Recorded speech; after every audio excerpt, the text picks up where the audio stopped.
Hello, everyone, and welcome to the Trade Ideas Live Trading Room recap for, what is it now? Wednesday, December the 11th. My name is Barry Anderson, moderator of your trading room.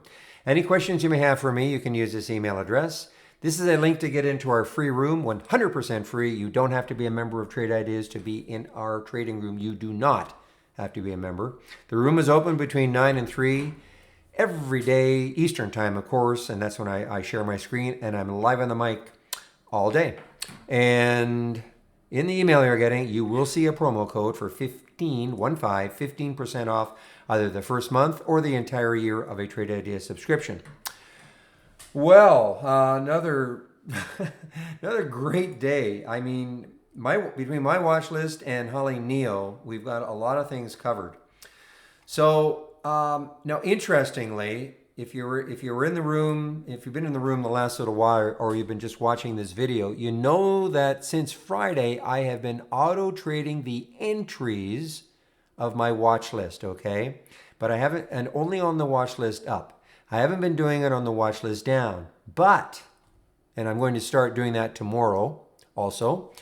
But seeing Unfi, and this was an earnings play, and it gapped down in the pre-market, and there was the trigger at 854. I ended up taking this short right here at 832, sold some, covered some at 768, and I'm still in it. I mean, this has just been a tremendous trade. It also showed up in Holly Neal, okay, 854. Actually, right at the same time, 937. It's like we're reading each other's minds, okay? So that one, was really. I mean, that is basically the trade of the day, because I mean, on a percentage basis, to go from 850 down to 725, I mean, that's pretty tough to beat. So, lots of good activity there. Now, I want to talk a little bit about the watch list and how this has been auto trading, and just some things I have to watch for. So consequently, I can't pay attention to this. This is the simulation, okay? This is the simulated trading. And I can't pay attention to it like if this were, all I had to do all day long, other than just, but I've also got to answer emails, I've got to answer questions in the room. I mean, it's just part of the job, and that's fine. But I just want to point out a couple of things here. And except for this one, which is skewed, this is not correct. I added the maximum profit and loss column. All right. So what does that mean? That means that at $6.83 on the alert, what would have been, and if you're still in the trade, it's still in, it says open, okay? You're still in the trade, what would have been the maximum that you would have made, okay, with the 400 shares, in this particular case, 400 shares. So that's what that is telling me, all right? This is also telling me that ALDX, there was an alert at 535, 0. That means that didn't even get the 536. Okay, not even a penny above the entry price. So you can see how you can use this. Now, why I'm drawing this to your attention is that there are some situations, and if you know how I trade, you know I would never let something like this happen. I'm up $30. I mean, not that $30 is a huge amount, but I would never let, that turn into a loss, okay? At the very least, I probably get out where I bought it. This one, the MYSZ, this was because the stop was way down, 380 or 360 something. Never would I have let that happen. You know how I trade, I get into something at 416. I'm watching as it is approaching the whole number. So there's no way I would have let this run for $128 loss. And interestingly, this is real-time stuff, guys, because, my max loss is supposed to be $100. But, when the computer got to where that stop price was, it obviously went right through it and couldn't fill me all there. And so this is real world. This is like a real world occurrence. What would have happened? Okay. Same thing here, though. The IMU. Never would I've let this get all the way to the $100 loss. All right. Not that not saying I was up a little bit, but I just don't do that. If I'm really paying attention, I just wouldn't be doing stuff like that. The same thing with the WES, $10. I would never allow it to turn into that big of a loss. Now, the other thing is that I was saying in the room, things like WES, and now I see, Extran may work, or this EXTN may start to work. I think I'm going to shy away from putting any energy plays in here. And also, I don't usually put gold stocks unless they have news on their own, like it's an earnings play.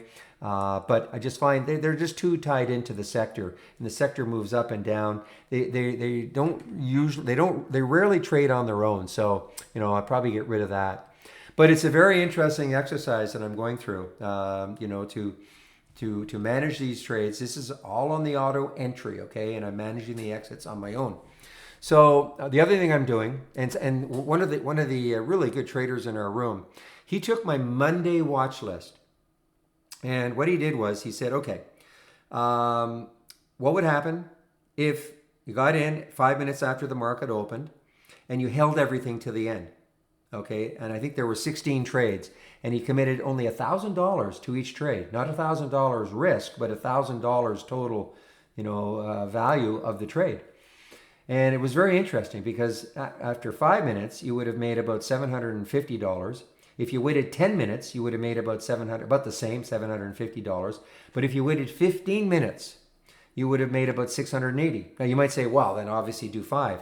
The thing is that, and this is what I'm playing with right now.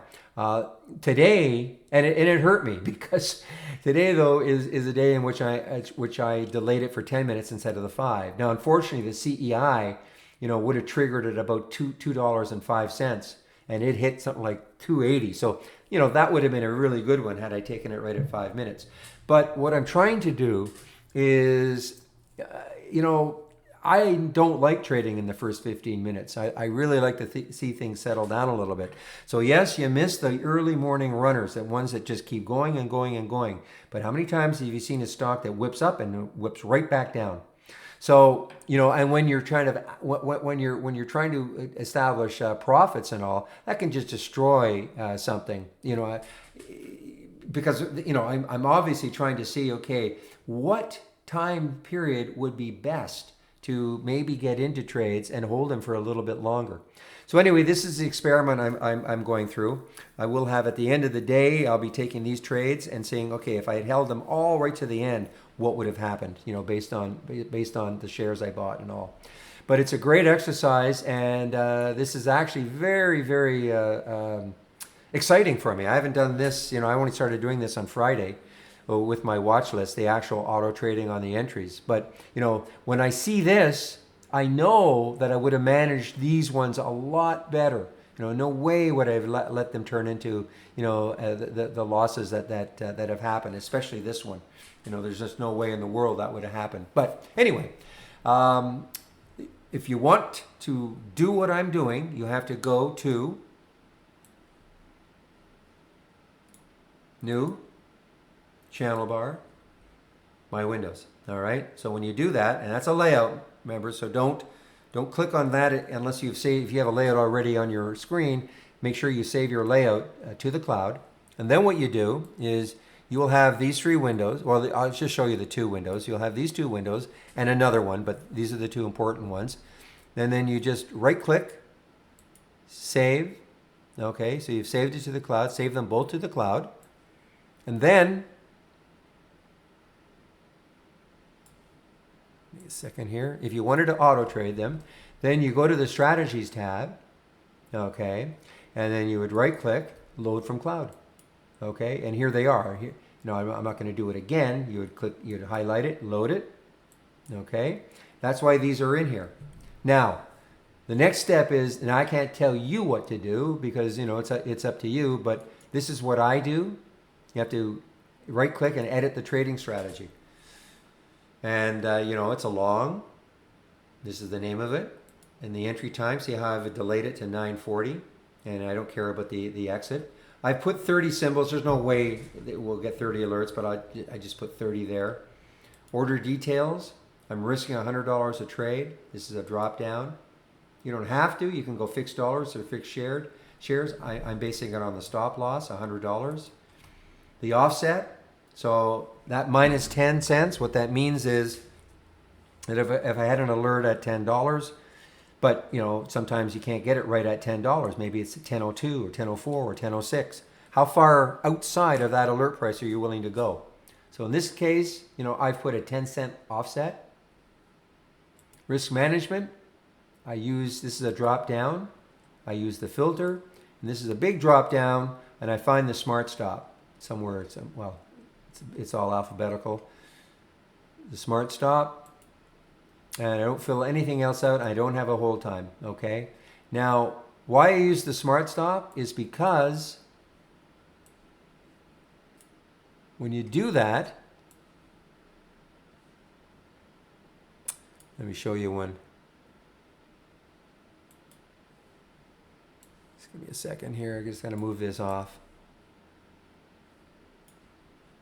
Give me 1 minute here. Just have to rearrange this on my other monitor. When I do these videos, things really slow down when I'm moving things around. Okay, so I just want to show you. I have to get the symbol linking. Okay, so I just want to show you what I'm talking about.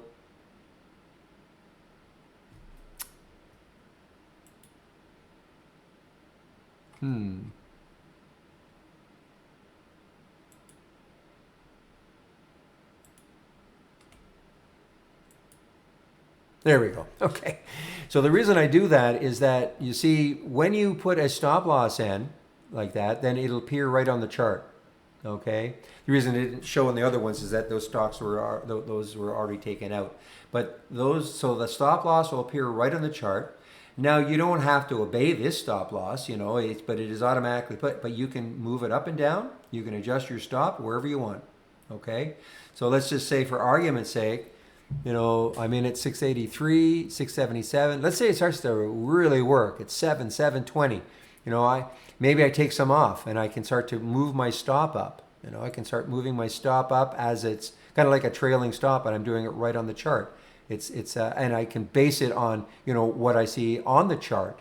Okay, so to me, it's a lot better than a trailing stop, because the trailing stop doesn't know what the chart looks like. But here, you know what the chart looks like, so you can start to make some, little, what I will consider more informed decisions. So anyway, that's why I do it. And so you can do that. All you have to do, again, is to load my window or save the window to the cloud, and then go through the steps that I just did. So I want to get back into the room. I hope that's informative. I'm going to keep doing this all the time and explaining it, because it's such a cool way. It's a simulator. You can use that as a simulator. We're calling it the trading simulator. Practice before you commit to your account. Okay, so there you have it. Again, want to get back into the room. It's very exciting. Okay, I was saying in the room, I haven't been this excited about trade ideas in a long time. So, no, I thought I heard my phone. Okay, there we go. So I'm just bringing back the capture program, and so I hope everybody has a great evening, and I'll open the room tomorrow at 9 o'clock. So I hope to see you then. Bye-bye.